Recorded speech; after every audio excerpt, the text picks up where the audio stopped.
professora Rebeca Abers, aqui do Instituto de Ciência Política, da UNB. Eu estou acompanhada pela professora Luciana Tatagiba, professora de Ciência Política da Unicamp. E as organizadoras desse evento nos deu a tarefa impossível de sistematizar. Então, estamos desde ontem anotando, e decidimos fazer uma atividade um pouco inspirada na maneira que foi feita as outras mesas.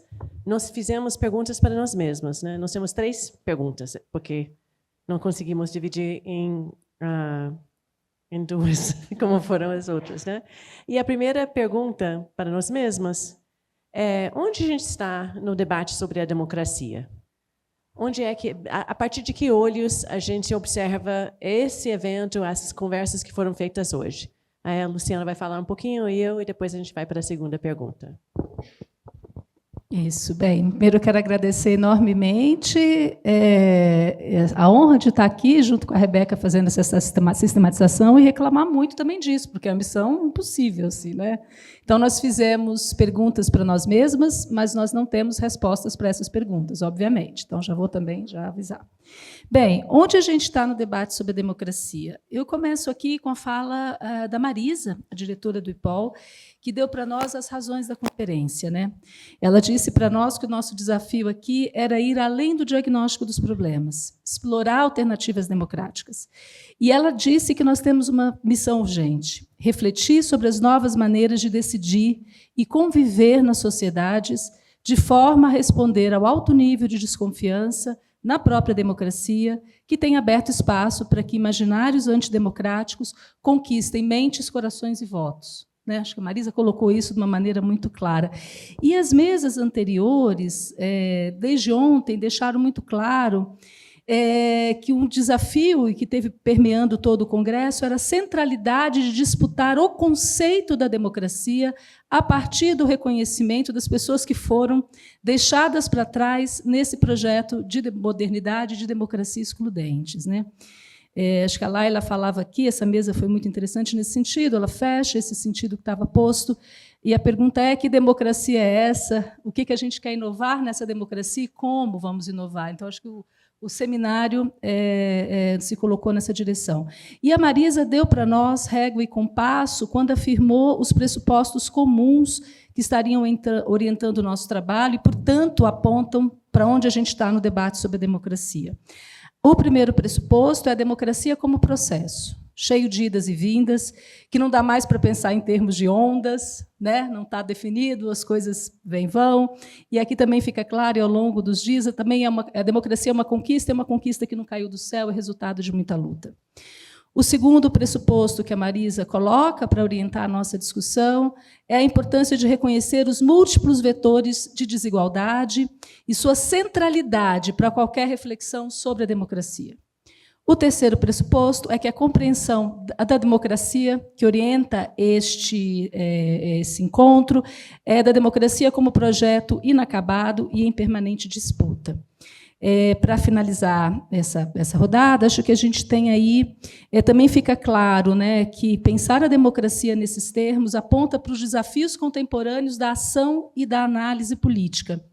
E eu acho que isso apareceu em todas as mesas. Nós estamos, parece que, não sei se é um paradoxo ou é algo muito desafiador, né, que, ao mesmo tempo, devemos defender as instituições da democracia liberal representativa face aos ataques que são perpetrados, ao mesmo tempo que devemos continuar fazendo o que a esquerda sempre fez, que é empurrar a democracia para além dos limites da democracia liberal e representativa.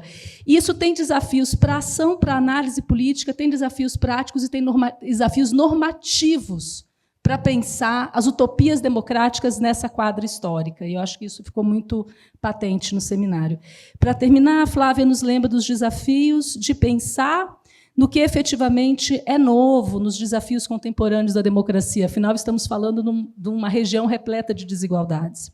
O que implica pensar no próprio conceito de crise da democracia.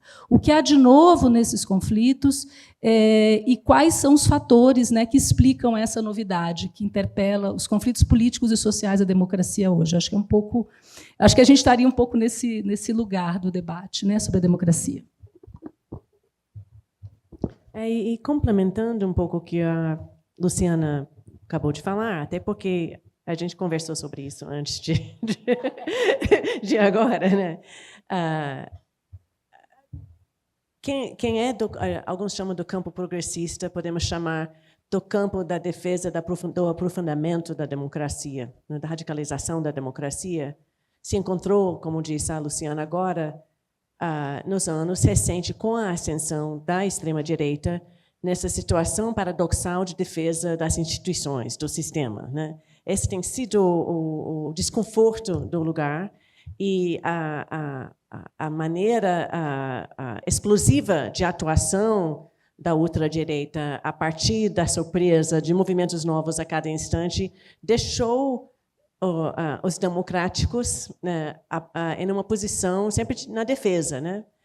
E o que eu comentei hoje de manhã com a Luciana, porque a gente está às 17 da manhã discutindo o que a gente vai falar aqui, que eu senti nesse seminário aqui hoje, que talvez nós estejamos em um momento novo, de menos defensivo, né, e mais propositivo. Menos olhando, eu percebi, né, ao longo dos dias, menos foco em como a gente está chocado pelas estratégias da ultradireita, pelas coisas novas, menos discussão sobre quem vai ganhar a eleição, e muito mais discussões de fundo, mais das infraestruturas e estruturas democráticas e sociais que sustentam ou poderiam ou precisariam sustentar a democracia. Então, eu sinto um pouco que, talvez, por um lado, esse paradoxo continua na nossa cabeça, do paradoxo entre a institucionalidade e a transformação, né? Mas que talvez a gente esteja começando a assumir as condições de luta que a gente está e começando a conseguir sair da defensiva e ir mais para um outro lugar. É um pouco isso que eu queria dizer nesse primeiro momento, né? Você quer falar? Isso, que é quase um jogral, né? A gente podia dizer que a gente teve essa coisa brilhante agora explodindo, mas não, ela contou que a gente está desde as 7, então agora quem vai acreditar na fluidez? Bem, aí a gente colocou uma outra pergunta aqui nesse exercício de sistematização, que é: orientados por essas balizas sobre a democracia, sobre a forma como compreendemos, ou seja, partindo desse terreno comum no qual se deram as discussões, o que o Congresso traz de diagnóstico sobre a crise da democracia, né? Quais foram os diagnósticos que foram aportados a partir das falas desde ontem? Então, nós vamos fazer um pouco assim, né? Eu fiz listas, né? Ao longo dos dias, fui anotando fui organizando essas listas. Primeiro, sobre o qual é o diagnóstico. E o que surge dessas minhas listas é a multidimensionalidade das nossas crises, do nosso problema, do nosso diagnóstico. Não tem um único problema, né? Não é uma samba de uma nota só. Então, só para listar um pouco os temas que surgiram e foram repetidos várias vezes, nós ouvimos bastante sobre, primeiro, insegurança, criminalidade, a questão da Marcela e Vicky, no primeiro horário, falaram da falta de segurança, violência e crime. Viviana, na última mesa, falou sobre o mundo em que um homem negro, né, de 25 anos já é sobrevivente. Então, essa presença muito grande da violência como problema para a democracia, acho que foi bastante forte. A economia foi citado pouco, mas foi citado de maneira muito importante, especialmente pela Vicky, quando ela traz o impacto do fim do boom de commodities sobre os descontentamentos, etc. Falamos muito sobre o Estado. O Estado não consegue atender as demandas, cumprir as promessas, na palavra da Vicky, né? Dependência do Estado em tecnologias proprietárias, plataformas, como a Stefânia trouxe para nós. políticas públicas que não entregam, como Chico Gaetani falou, políticas participativas que não são orientadas para os não organizados, como Ricardo Poppe falou, o desmonte das instituições participativas comentadas bastante por Ellen, a criminalização dos novos movimentos sociais mencionada por Viviana, né? Então, falamos de insegurança, economia e Estado. Um quarto tema, as tecnologias digitais especialmente, né? A Marcela falou da inteligência artificial, a reitora falou sobre desinformação, a Vicky falou sobre a economia de atenção e seu efeito nas formas de organização interpessoal. Ellen falou dos avanços das plataformas como o principal espaço de comunicação dos jovens. A Stefânia e Poppe falaram das plataformas não transparentes, controladas, opacas. Então, tecnologias, né? Um outro tema central, talvez que seja afetado por todas essas 4 coisas que eu acabei de mencionar, são as ideologias, as crenças, os sentidos, as percepções, esse campo, né? A Marcela falou da direita liberal, da direita de antidireitos, antiglobalização. Ellen falou da extrema-direita. Nós tivemos discussões sobre ideias sobre a democracia, a descrença na sociedade da democracia, as promessas da democracia não cumpridas. Nós ouvimos sobre as ideias que as pessoas têm sobre o Estado, né? Chico Gaetani falou da desconexão entre fatos e realidade, a não percepção do que o Estado faz. Roberto Pires falou sobre como as pessoas não percebem o Estado, a presença do Estado no seu cotidiano. E nós ouvimos sobre ideias que as pessoas têm sobre a própria sociedade em que vivem, né? A falta de confiança interpessoal, falta de confiança no Estado, mencionada por Roberto. A ideia que a ministra acabou de falar, que é prevalente cada vez mais na sociedade, de que basta trabalhar, que vai dar certo, né? E eu acho que conectando todos esses 5 pontos que eu coloquei, a Viviana, a fala dela eu não consegui colocar dentro dessas categorias, porque ela trouxe assim essa ideia de um projeto da sociedade colonial, né, que inclui Estado, democracia, Estado, economia, um projeto econômico, um projeto de percepções, um projeto de representações sociais, né, racializado, generificado de dominação. Então, enfim, essa foi a minha tentativa de sistematizar, que essa foi que a Marisa disse que a gente tinha que fazer, né, das nossas discussões. Aí a gente ficou de ainda trocar ideia um pouco sobre quais seriam alguns dos eixos centrais desses temas. Claro que acho que todo mundo que está aqui, depois a gente espera ter um tempo para poder abrir, para que outras pessoas possam colocar outros eixos transversais do debate, que emergem da multiplicidade e multidimensionalidade dos temas que apareceram. Mas eu queria trazer um que nos chamou particularmente a atenção, que é essa aparente desconexão entre ganhos e avanços da democracia brasileira em termos de acesso aos direitos e políticas públicas, porque houve avanços, e a percepção desses ganhos, né? Acho que desde a primeira mesa essa desconexão foi anunciada. Há legados positivos dessas décadas de luta pela democracia, mas, ao mesmo tempo, uma percepção de que isso não fez diferença na vida das pessoas. Claro que aqui eu estou exagerando, né? Mas, enfim. E eu acho que talvez tenha a ver com essa relação entre avanços democráticos e desigualdades persistentes, e como que a gente vai lidar com isso, né? Eu acho que tem, e nessa mesa, a Viviana deixou isso muito claro, acho que essa percepção de que avançamos muito e, ao mesmo tempo, estamos presos no momento da história em que uma mulher negra tem um filho de 25 anos e o toma como sobrevivente. Tem essas temporalidades, está muito estranho isso, né? São temporalidades contraditórias, convivendo e demarcando o presente da democracia, que aí impõe enormes desafios para pensar o futuro, porque não é que a gente não avançou, mas veja as contradições. Avançamos muito na luta pela democracia, apesar de tudo.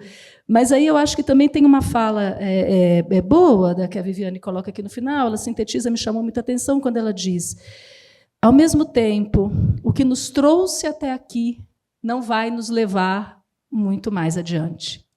Que aí eu coloco, acho que traz justamente o desafio de pensar esse futuro. Que futuro, afinal, é esse? Né? Acho que é muito desafiador. Bem, a outra coisa transversal que apareceu, e a gente conversou muito hoje, às 7 da manhã, somos muito produtivas às 7 da manhã, A dimensão da centralidade do Estado, né? Isso permeou todas as mesas, mas a partir de uma chave muito particular, que me pareceu muito promissora em termos da análise política e da ação política, que é o problema da democracia como passando por experiências específicas de relação com o Estado, que afetam as pessoas de diferentes formas. O Roberto Pires ontem trouxe isso na sua discussão sobre os intermediários, né, as pessoas que estão ali fazendo acesso às políticas públicas, né?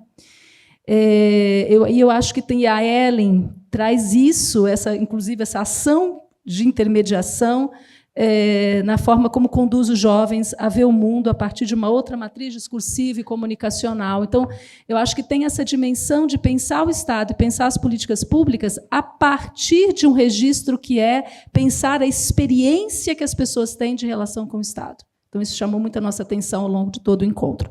Bem, aí, dito isso, vamos ao nosso terceiro problema, nosso terceiro eixo de pergunta, nossa terceira pergunta, que então, agora a gente sabe onde a gente está, a gente sabe quais são todos os problemas, os diagnósticos, e a questão agora é para onde nós vamos. Quais são os prognósticos que decorrem disso? E aí eu fiz uma outra lista. Mas esse é um trabalho indutivo, né? Tentando coletar o que foi dito. Então, depois a gente coloca isso em algum lugar para vocês que não conseguem acompanhar tudo de uma vez, né? Nós temos propostas ou ideias sobre o que tem que ser feito, né? No terreno da economia. No primeiro momento, a Vicky falou um projeto econômico inclusivo, né?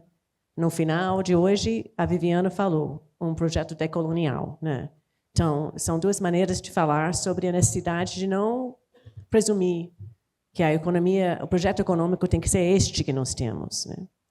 Em relação ao Estado, eu acho que foi, como disse a Luciana agora, o Estado foi muito presente na nossa discussão em vários sentidos, e os prognósticos sobre o que tem que mudar no Estado foram de várias dimensões, né? Primeira dimensão, nas políticas públicas. Vicky falou de capacidade estatal para atender as demandas. Roberto falou sobre a necessidade de reconhecer o terreno fora do Estado que contribui para as políticas públicas, o trabalho que se dá fora do Estado para que essas políticas sejam realizadas. Sônia Guajajara falou hoje mais cedo sobre políticas afirmativas, criação de políticas como a primeira universidade indígena, que não são apenas dão oportunidades, mas combatem o apagamento da memória e reconhecem o lugar dos indígenas no futuro. Laila falou a palavra reparação. A Sônia Guajajara não esqueceu de que a gente tem que ter políticas básicas, como saúde e educação, para que tenha democracia. Então, políticas públicas foram algumas das coisas que eu consegui anotar. Também nós falamos sobre o Estado na relação com a sociedade, né? Stefânia falou uma coisa que eu achei muito bonita ontem, da importância de ter imaginação para apoiar a sociedade na sua criatividade, né? O Ricardo Popp falou sobre a importância de que as instituições participativas não só sejam modelos formais, mas que por trás delas haja uma transformação do processo decisório para que estes processos participativos formais podem realmente ser responsíveis ao cidadão comum. A Viviana falou sobre buscar incluir a participação de grupos historicamente exclusivos nesses arranjos que existem de relação com a sociedade. Por exemplo, conferências plurinacionais, orçamento de gênero, esse tipo de experiência. Apenas Sônia Guajajara mencionou a importância de transformar a parte do Estado que chamamos do parlamento, né? Ocupar a democracia representativa também. E foi interessante para mim quando eu percebi que não tinha aparecido essa ideia antes disso, né? E ela também falou da universidade, que a gente pode pensar aqui como uma universidade pública, como parte do Estado, que é necessário ter inclusão na universidade para ter uma democracia participativa. Então, o Estado. Terceiro ponto, então, falei, só para lembrar vocês da economia e do Estado, tem a questão da inteligência artificial, a tecnologia, né, que também apareceu com prognósticos, a Stefânia falando do uso democrático, transparente de inteligência artificial, a necessidade de co-governança da tecnologia, Ricardo Popp falando em palavras muito bonitas, eu achei, da importância do Estado também incluir tecnologias de IA como bens públicos, auditáveis, éticos e abertos. E aí tinha muita discussão sobre como, para que a democracia tenha algum futuro positivo, tem que haver processos de organização na sociedade, processos de organização de novas possibilidades e novos significados. Vicky e Marcela falaram de organização social. Marcela falou da importância do espaço cívico, né? Ellen falou de ecossistemas participativos para jovens, a educomunicação, né? Ensinar a capacidade comunicativa crítica na sociedade, especialmente com os jovens. Estefânia falou de letramento digital, talvez numa linha semelhante. Roberto, ontem na mesa sobre políticas públicas, falou da importância de intermediários, da gente prestar atenção nos intermediários que conectam o cidadão e ajudam a construir significados, e a importância de garantir a presença na vida do cidadão de intermediários responsáveis, que fazem esse processo de maneira responsável.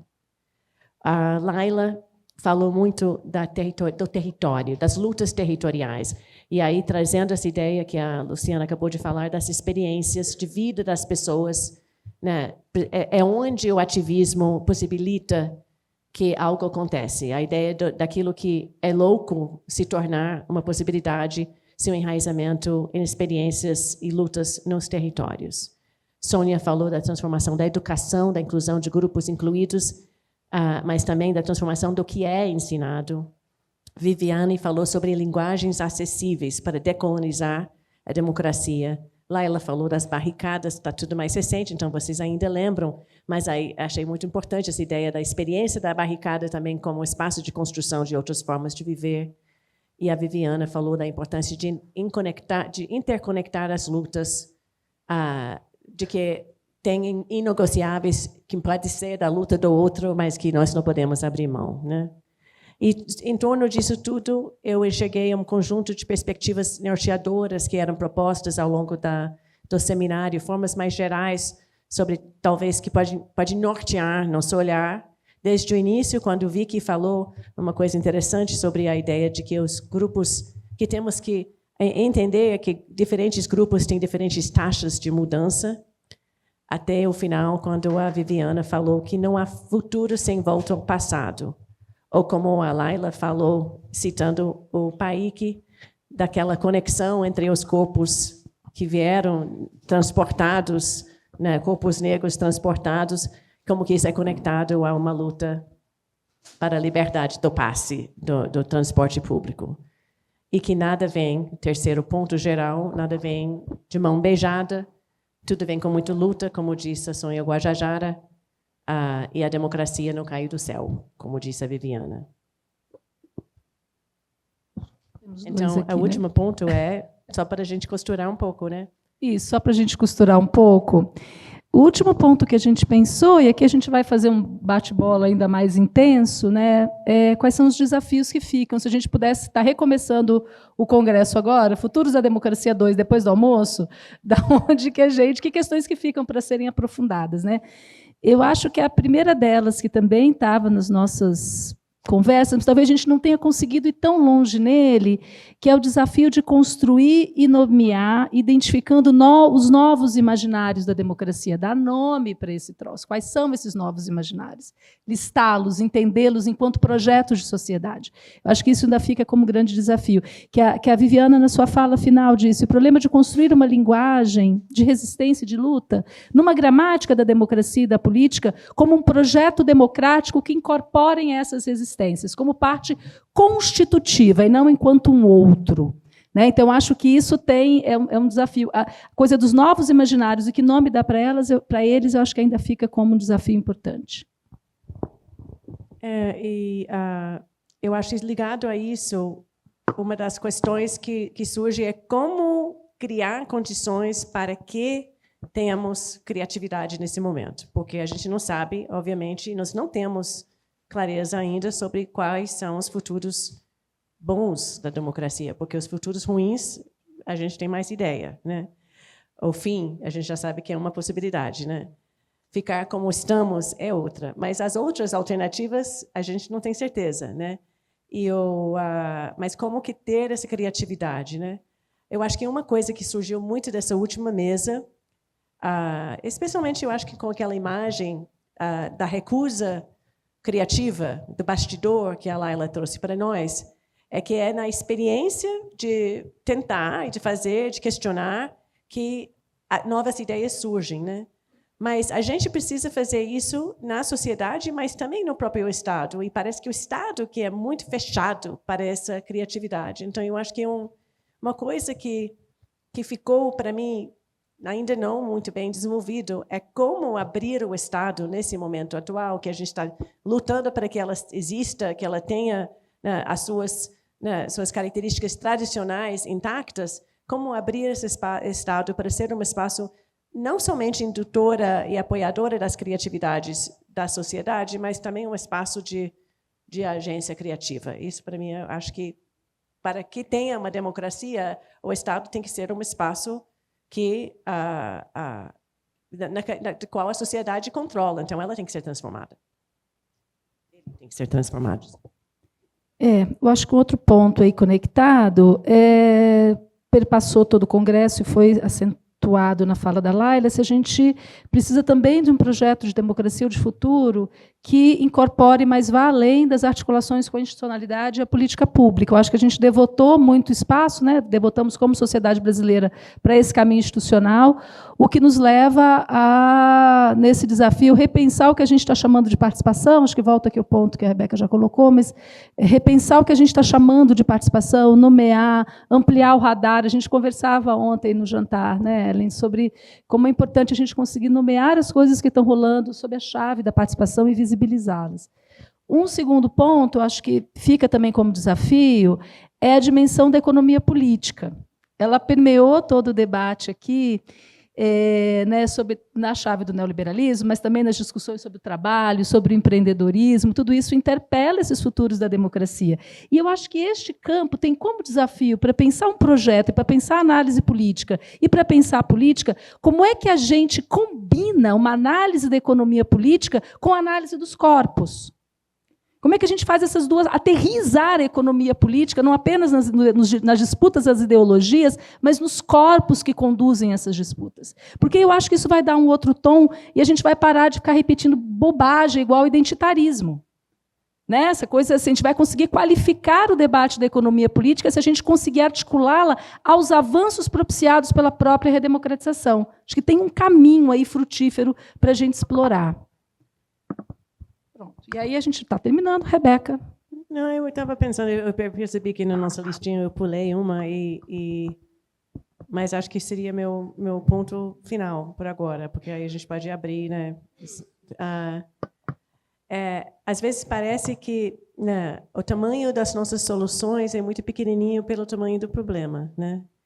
Então, falamos muito, eu acho que, assim, até da fim da possibilidade de democracia representado pelas novas formas de dominação tecnológica, de concentração de poder nas mãos de né, muitos poucos, e estes poucos, como foi colocado ontem, né, que não têm um projeto democrático. Né? Então, assim, a possibilidade de um Estado democrático nesses contextos assim, está muito difícil de imaginar, é muito fácil imaginar seu fim. O fim até do próprio Estado Nacional e de outras formas de organização, das formas existentes de organização da sociedade. Então, estamos perante de mudanças tecnológicas e econômicas em nível de economia política muito gigantes e rápidos, e aí a gente está procurando novas soluções, né?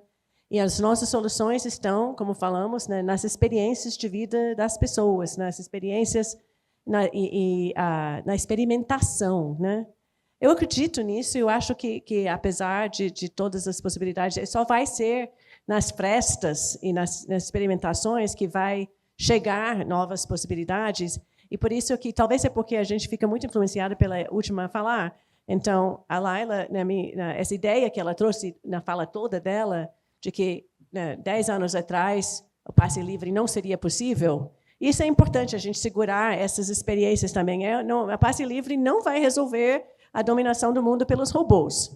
né? Mas dá um pouco de noção de coisas, da mudança de tamanho de coisas que podem parecer pequenas hoje e podem crescer ou não. Muitos não vão crescer, mas eu acho que nosso dilema central é um pouco em como saber onde apostar, em quais pequenas coisas que podem dar certo, porque fica muito evidente que só nessa aposta que vai acontecer qualquer coisa. Se não tivesse tido um movimento Passe Livre e todos aquele investimento ao longo de muito tempo, em tempo que era impossível, não aconteceria. Então, se a gente desiste de já, não vai acontecer mesmo, né?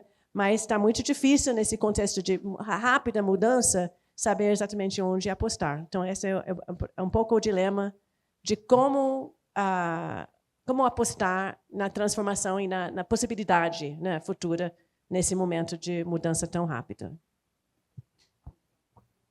Não, acho que é isso. E nessa mesma direção das utopias, gente, para mim, não é uma segunda-feira qualquer, nesse caso, uma terça, estar com a ministra aqui. É de uma emoção, porque é uma emoção que mostra o quanto a gente avançou, né? Eu acho que ele dá um outro, parametriza a nossa discussão sobre os futuros da democracia. A presença da ministra, assim como a presença da ministra Carmen Lúcia, que está para chegar, eu acho que ajuda a gente também a não cair no fatalismo, como foi colocado ontem. Acho que as coisas avançaram, de fato, né? Eu confesso que eu fiquei muito emocionada vendo e ouvindo a ministra. Foi a primeira vez que eu a vi pessoalmente, e realmente fui tirar foto, inclusive, porque assim, foi mais forte que eu. Mas, enfim, não sei o que a gente faz agora, Marisa. O que você acha?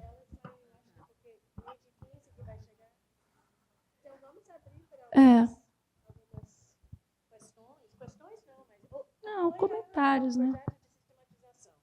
Isso, apoio ao projeto de sistematização. Ótimo.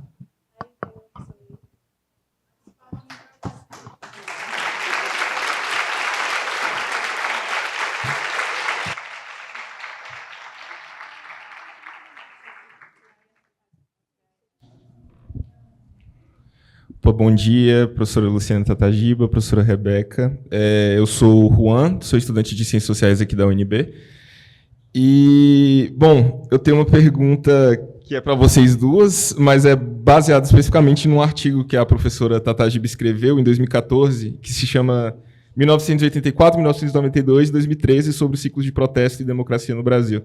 E esse texto mudou minha vida, sendo bem sincero. Eu fui monitor da monitoria de introdução à ciência política aqui, e eu acho que já faz quase 8, 9 anos que eles não tiram esse texto, não mudam, os professores do IPOL, juntamente com textos da Arendt, do Weber, de tão importante que ele é para a gente entender o Brasil, né? Aí, nesse sentido, antes de fazer minha pergunta, eu acho que cabe ler o resumo do artigo, porque vai ficar mais claro, né, a contextualização. Aí a professora resume falando: esse ensaio analisa o ciclo de protestos contra o aumento da tarifa do transporte público em 2013, a partir da comparação com 2 outros ciclos de protestos de nossa história recente. As diretas já em 1984 e o Fora Collor em 1992. O objetivo é explorar a forma que a mobilização assumiu, o seu como, a partir de 3 eixos de comparação: a construção simbólica dos protestos, a infraestrutura de mobilização e as performances confrontacionais. A análise busca responder às 2 questões centrais: quais as inovações e continuidades nos protestos de 2013 em relação às campanhas anteriores, e o que essas diferenças nos revelam sobre os avanços e desafios da democracia brasileira hoje. Nesse sentido, a minha pergunta é a partir do diagnóstico da professora sobre quais seriam as continuidades e as inovações em relação a esses protestos antigos, talvez mais especificamente ao de 2013, na tentativa de golpe de 8 de janeiro, no seu diagnóstico, e assim como, talvez, quais seriam suas opiniões e análises em relação a esses 3 eixos analíticos, né, que é a construção simbólica, a infraestrutura de mobilização e performances confrontacionais. É isso, obrigado.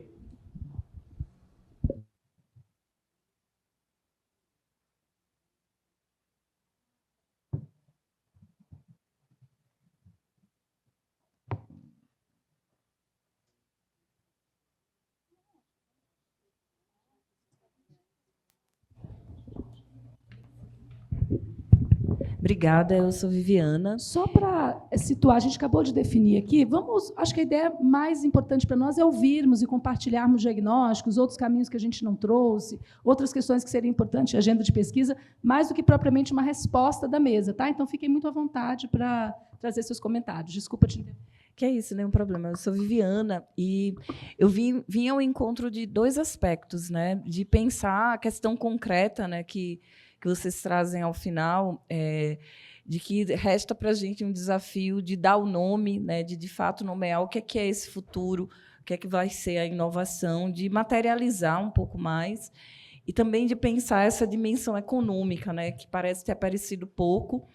E, então, nesse sentido, assim, para mim, faz muito sentido que a gente pudesse ter se debruçado mais sobre a economia, né? Sobretudo se a gente entende que, para a maioria das pessoas, essa democracia ela precisa ser mais substantiva, né? A gente precisava falar mais de acesso a direito, falar mais sobre como as pessoas vivenciam ou não, né? E pensando, então, as políticas públicas como via de acesso a direito, não tem como a gente garantir acesso a direito sem a gente pensar na economia, né? E pensar na economia nesse sentido do financiamento das políticas públicas, da elaboração do orçamento, da captura do orçamento, né? Como a gente pensa hoje no Brasil, metade do orçamento do governo federal capturado pelas emendas, né?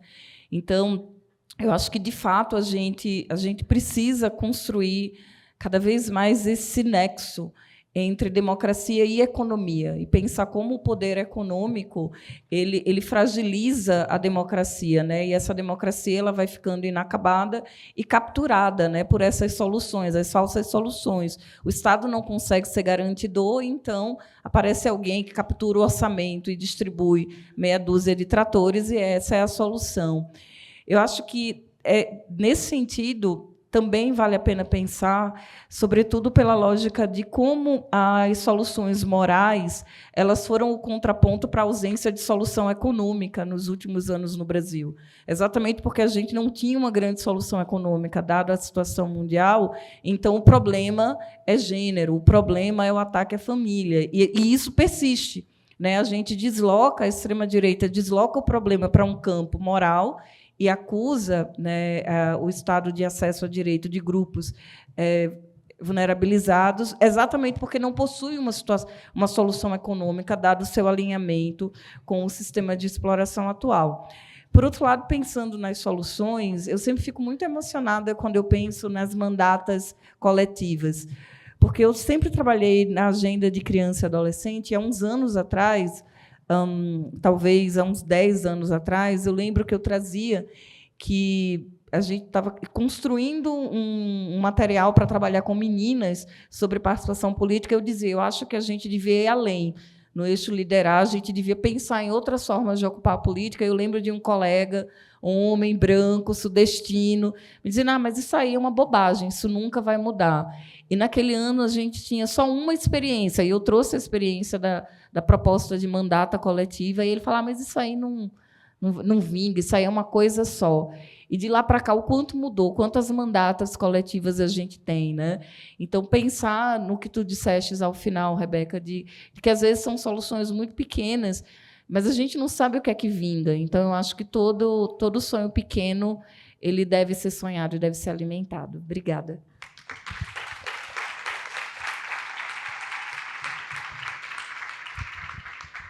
Gente, só para avisar que a ministra ainda vai demorar um pouquinho, então a gente pode ficar aqui conversando. É Débora que vai falar agora? Sim. Antes, agradecer a Luciana e a Rebeca, acho que fizeram um trabalho incrível de sistematização e de não só sistematização, né, mas organizar os pensamentos de uma maneira que também trazendo coisas, eu acho que eu não tinha percebido, talvez, né, nas falas. O que ficou para mim, um pouco dos seminários, é a sensação, né, começando com a mesa 1, era de que você tem, primeiro, que faz parte, né, do processo de aprendizado democrático, altas expectativas do ponto de vista da cidadania em relação ao que é democracia, né? Nos prometeram democracia, que democracia é essa que estão me entregando, e se isso realmente é democracia. Ao mesmo tempo, a gente tem altas expectativas com o Estado cada vez mais, cada vez com menos capacidade de entregar o que as expectativas dos indivíduos, E ontem, né, conectando com a fala do Roberto, né, você tem alta expectativa, o Estado com pouca capacidade, se a gente for pensar o Estado brasileiro do ponto de vista do executivo, cada vez menos do ponto de vista do orçamento, né, que o orçamento está sendo um pouco capturado pelo legislativo com entregas pontuais, né, voltando a um modelo clientelista de entrega de política pública não universal. Então, o Estado tem cada vez menos capacidade no Brasil de fazer política pública. E você tem, ao mesmo tempo, pouco que o Estado faz, às vezes não sendo percebido pela sociedade, porque você tem aí milhares de intermediários. E aí eu fico pensando se um prognóstico para a gente trabalhar é justamente do ponto de vista da intermediação, né? Conversando ontem com a Luciana no jantar, assim, a gente do campo da participação sempre falou de intermediação, né? Assim, os teóricos da representação falam, não existe política sem intermediação. A política sempre é mediada, ela sempre é intermediada. Então, eu acho que um prognóstico para a gente pensar é como que é possível, com quais intermediários nós estamos dialogando. Porque, ao mesmo tempo, tem essas inovações progressistas que a gente precisa incentivar, né? Claro, a criatividade surge de ação, surge de ações contenciosas, mas, ao mesmo tempo, há intermediários com que a gente, talvez, do campo do progressista, pouco dialoga. Se a gente pensa, por exemplo, o campo da religiosidade no Brasil. Né? É impossível pensar Brasil e ativismo, sociedade hoje, sem o campo da religiosidade. Está aí a pesquisa do Felipe, do Brasil na Frente do Espelho, né? Supostamente aí, com críticas que pode fazer, se nos une. É claro que a união ali a gente sabe que é um pouco complexa, mas com quais intermediários nós estamos dialogando do ponto de vista da sociedade civil? Porque hoje eu tenho entrevistado atores que eu classifiquei, quando fiz a amostra, como conservadores para entrevistar, e quando eu vou a campo, eu acho que eles são muito progressistas do ponto de vista do que eles estão fazendo de acolhimento da sociedade, de substituição, às vezes, do papel do Estado, de algo que o feminismo chama de sororidade, né, de acolhimento das pessoas que precisam, que são carentes. Então, eu acho que tem algo no campo de diversificação de quem que a gente está negociando.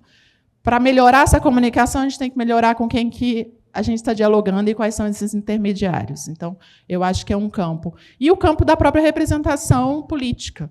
Né? Como você falou, o legislativo aparece pouco, mas hoje as inovações que estão aparecendo do ponto de vista da representação, por exemplo, mandatos coletivos, que a Viviana acabou de falar, mas não só mandatos coletivos. Se a gente pega os nossos legisladores que estão fazendo uma inovação do ponto de vista de levar a participação para dentro da representação, são legisladores que estão fazendo essa conexão com os movimentos sociais. Então, eu acho que tem essas duas frentes, né? E aí, sempre que eu falo, representação está sempre na minha cabeça, né? Então, tem essas duas dimensões de representação, de intermediação, que a gente precisa olhar do que está sendo produzido na sociedade, para além do nosso olhar, né, enviesado, às vezes, para quem são esses atores, e também do que a gente está conseguindo levar para dentro da representação eleitoral, para disputar também esses cenários, para além da participação, disputar a participação na representação. Acho que esses são dois pontos.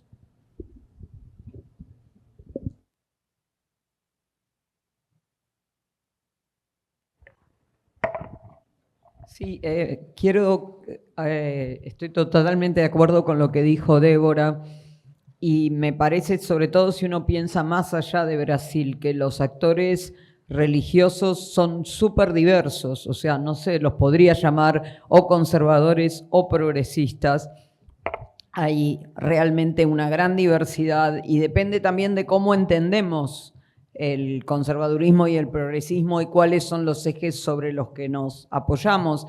Y ahí hay que pensar cómo lo vemos nosotros desde la universidad, cómo lo ve la gente que está siendo servida, cómo lo ven esas comunidades que esta es la alternativa, esta es su realidad, esta es la gente que conocen y sobre la que tienen confianza.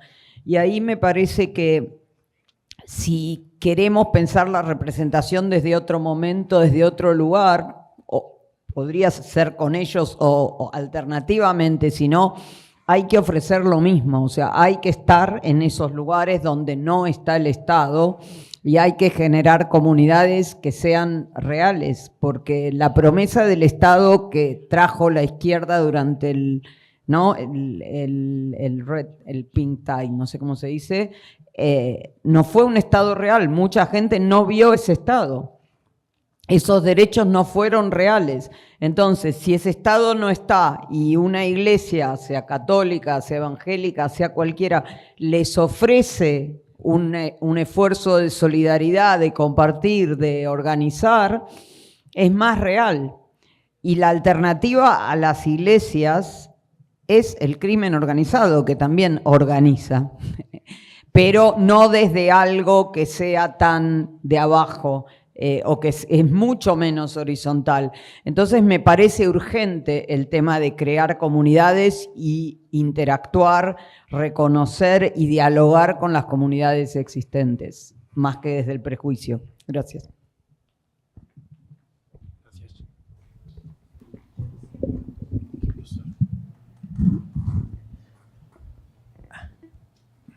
Eu sigo aqui ou tinha alguém antes? Posso seguir? Posso, tá. Obrigada, gente. Foi ótimo. Obrigada pelo esforço de vocês. Eu vou seguir na conversa com a Débora e com a Vicky, né? Nas pesquisas que eu tenho feito, Vicky, vou falar em português devagar. Nas pesquisas que eu tenho feito, o problema que aparece no modo como esse sentido de comunidade religiosa, né, com base religiosa, opera na institucionalidade, é que há perspectivas que são muito limitadas em termos do que a gente espera do pluralismo democrático. E esse, para mim, é um nó, porque eu acho que sempre que a gente fala em resgatar formas de organização social desde as comunidades existentes, um problema fundamental é como é que a gente alia isso a uma expectativa que a gente tem de que as democracias, em termos da sua institucionalidade, do seu funcionamento estatal garantidor, sejam uma forma de não só assegurar que o pluralismo seja um valor nos espaços institucionais, mas que ele seja um valor social em sociedades complexas. Então, eu estou colocando isso porque, assim, ao mesmo tempo que eu reconheço que há um mundo para além do Estado e que a gente tem que dar conta dele, esse mundo para além do Estado ele está muito longe de ser a solução para a gente construir uma forma democrática de relação entre garantias e solidariedades sociais. E, para quem trabalha da perspectiva de gênero, esse ponto hoje é central, porque há uma disputa em torno de que ordem social representa essa ordem solidária, né? Então, claro que não todo o mundo religioso é um mundo conservador, mas o mundo religioso que opera nas intermediações mais fortemente hoje e que incide na institucionalidade em toda a América Latina, ele é de maioria conservador. E ele não concebe essas solidariedades e a ordem social que corresponderia a ela em termos plurais, né? Então, enfim, não sei o que encaminhar, mas eu acho que é um nó com o qual a gente tem que lidar, né? Obrigada, gente. Bom dia, pessoal. Bom dia, professoras. Meu nome é Marcos Terena e queria salientar inicialmente que eu faço parte agora do grupo da UNB, né? E através de um programa que ontem nós agradecemos a senhora reitora por nos acolher aqui dentro de um nível de capacidade para entrar aqui o chamado programa 60 mais, né? Mas sempre conosco caminha um grupo também de jovens que nós apelidamos eles de 17 mais. E a gente combinou de vir assistir esse seminário para a gente aprender um pouco mais uma linguagem internacional, que é muito comum aqui na UNB, sobre direitos humanos, participação, etc., né? Eu só queria... Eu escutei um pouquinho aí o debate que é sobre os futuros da democracia. A democracia do homem branco, ela nunca tratou a gente com respeito, gente que eu falo, as mais de 300 nações indígenas do Brasil.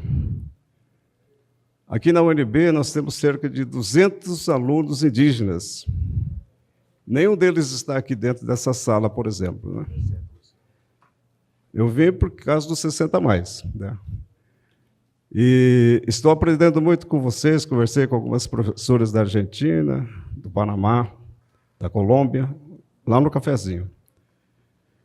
O que eu queria salientar dentro desse complexo chamado democracia é que nós não temos oportunidade de participar. Por exemplo, votar e ser votado. Porque o ano que vem nós temos eleições e nós não temos quantidade eleitoral, por exemplo, para eleger alguns representantes no Congresso, a não ser que o homem branco que apoia a causa indígena vote naquela pessoa, né? E nós estamos nos preparando, e a maior dificuldade que a gente encontra lá na conversa com os políticos é que eles têm a listagem preparada já dos próximos candidatos, e não se encontra nomes indígenas lá. Mas o indígena, ele é muito sutil. Eu demarquei mais de 80% de terra indígena no Brasil, ajudei e aprendi muito com esses anciões que quase não vêm a Brasília, não gostam de falar em público, eles são chefes de decisão. Aprendi muito com eles. Eles disseram, vamos respeitar, por exemplo, a democracia, a eleição que eles chamam, né? Porque a gente não consegue entrar ainda, mas vocês vão para a universidade, aprendam a linguagem do homem branco para a gente poder furar esse bloqueio. E um deles, por isso estou salientando que eu estou aqui para aprender um pouco, escutar, estou tentando furar esse bloqueio do pensamento da diversidade universitária. Por enquanto, eu estou com um canivete, mas um dia eu vou chegar com o tacape, né? Não para bater em vocês, mas para furar o bloqueio, né? E eu também queria salientar da importância desse debate ocorrer às vésperas de uma eleição tão importante para o país, no caso o Brasil, que raramente a gente encontra, porque vocês falaram, acho que foi ontem ou hoje, falaram sobre o uso da tecnologia da informação para vender a democracia, do jeito que cada um entende por seu lado. Então, nós, por exemplo, não vamos conseguir fazer isso, né, nós, povos indígenas. Mas a gente está querendo mostrar também que o fato de ter 1 ou 2 ou 3 representantes, nós já tivemos um deputado federal, muito brigão aqui, chamado cacique Mário Juruna. Ele não sabia ler, ele não sabia escrever, mas ele era combativo. Ele não respeitava. Um dia ele quase foi caçado quando ele chamou um ministro da Economia do governo militar de ladrão. Você é ladrão. Ele não tinha como dizer assim, você está roubando. O indígena da aldeia, ele fala direto, né?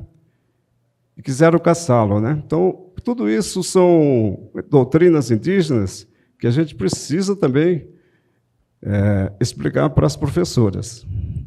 E eu espero que daqui a gente saia com uma expectativa, né?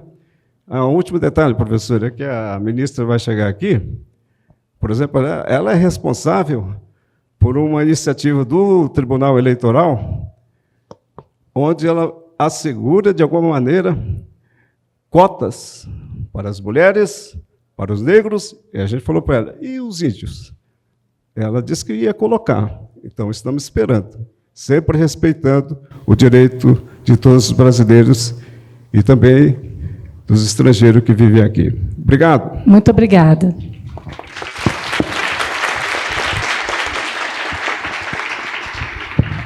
Eu acho que a gente pode encerrar por aqui com essa fala muito importante, né, de contextualização e realidade. E passamos para a Marisa. Você quer subir aqui. Mas a gente vai encerrar essa...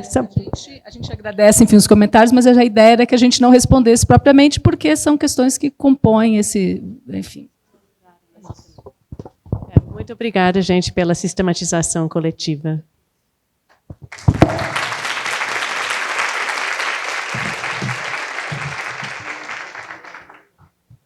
Vamos começar dando uma má notícia, que infelizmente a ministra Carmen Lúcia não poderá comparecer. Ela pediu 1000 desculpas, mas ela tem a melhor desculpa do mundo. Ela está na sessão de julgamento da primeira turma, que está justamente julgando a ação penal 2696 sobre a tentativa de golpe. Então, ela está onde ela tem que estar, mesmo considerando os futuros da democracia. Então, nós compreendemos, lamentamos, mas compreendemos, teremos que fazer um novo evento. É só isso. Pessoal, então é um brevíssimo encerramento. Acho que todas as mesas da conferência, que foi muito instigante, muito rica, deixaram claro que, como diz minha colega Flávia Biroli, não é só o passado e o presente que são contestados e são objeto de negacionismo, mas o futuro também, né? E, ao ser contestado, né, impõe limites aos nossos pensamentos sobre quais são, né, as possibilidades, quais são os horizontes, né, de aprofundamento e de aprimoramento da democracia. Então, essa conferência sobre o futuro no plural, os futuros, deixou bem claro que a gente precisa, acadêmicos, sociedade civil, governos, organismos, né, internacionais, participar ativamente dessa disputa sobre horizontes de possibilidades da democracia. Então, eu estou muito feliz, quero aproveitar um momento para agradecer novamente nossos convidados e convidadas, agradecer a Carolina, que foi... Eu peço uma salva de palmas para ela, gente.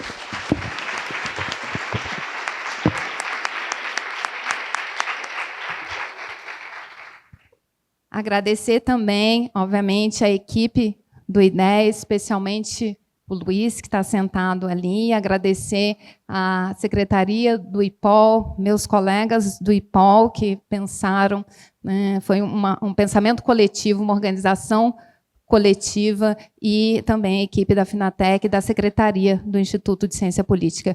Vou passar a palavra para Marcela Rios para fazer um encerramento formal do encontro. Bueno, muito obrigada. Prometo que para una próxima actividad voy a tratar de tener algo de portugués para poder participar en el evento. Quiero agradecer a la universidad, al Instituto de Ciencia Política, a la doctora Bonviulo, a Flavia, a todas las colegas que coordinaron y ayudaron a hacer posible este evento. Tenemos la intención que este sea una primera versión de esta discusión. Nosotros, como Idea Internacional en América Latina y a nivel global, estamos trabajando para apoyar la democracia, la integridad de las elecciones, combatir la violencia política de género, fomentar la representación y la participación efectiva de poblaciones históricamente marginadas del acceso al poder, seguir aportando a procesos constituyentes, a debates de reformas electorales, de reformas políticas. Tenemos una gran cantidad de estudios, de informes, de data en nuestra página web que las y los invito a todos a visitar. Somos un centro de pensamiento y un centro de acción.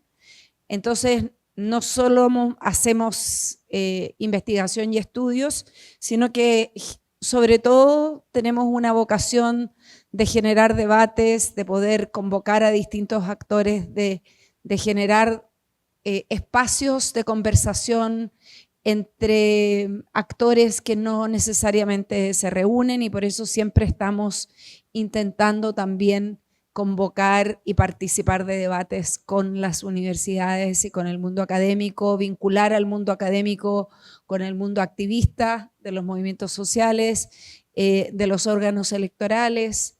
Y bueno, continuaremos haciendo esto. Yo creo que simplemente recoger algo de lo que hemos ido conversando. Me parece que teníamos la intención de no quedarnos solo en diagnósticos y no solo generar una visión pesimista del momento que viven las democracias en el mundo. Creo que es importante tener claro que muchos de los desafíos que enfrenta Brasil y la democracia brasileña son desafíos comunes al resto de los países de América Latina y también muchos desafíos globales, y que también hay mucho que aprender de un país tan grande y diverso como este, de lo que pasa en otros países, pero que también Brasil tiene mucho que aportar a los procesos de construcción democrática en América Latina y el mundo. Entonces, me voy con la sensación de que logramos salir del diagnóstico, que también hemos conversado de prácticas, de experiencias, de estrategias, de poner ciertas luces en los ámbitos en los que tenemos que estar, en los que seguir estudiando, seguir trabajando, generando redes y acción colectiva que permitan proteger nuestras democracias, pero el camino no puede ser proteger las democracias excluyentes y minimalistas y formales que muchas veces tenemos, sino que construir a partir de las democracias más inclusivas y representativas. Pero también quiero decir muy claro que sin democracia representativa, formal, no hay posibilidad de avanzar a la inclusión. No hay posibilidad de avanzar la igualdad de género, no hay posibilidad de enfrentar la crisis climática, la desigualdad socioestructural, las dictaduras, los gobiernos autoritarios siempre serán una peor alternativa, y por eso también los invito a reencantarnos y a cuidar las democracias también formales que tenemos, porque son un paso esencial. No resuelven todos los problemas, no son el objetivo último, pero sin ellas, y lo estamos viendo en muchos de nuestros países en América Latina, en Venezuela, en Nicaragua, en Cuba, en El Salvador, en Haití, donde ya hemos perdido las democracias, podemos ver lo que ocurre en esos países. Así que también los dejo con esta invitación a seguir trabajando, y con la universidad nos quedamos comprometidas a poder buscar formas de colaboración hacia el futuro. Así que muchísimas gracias a todas y todos.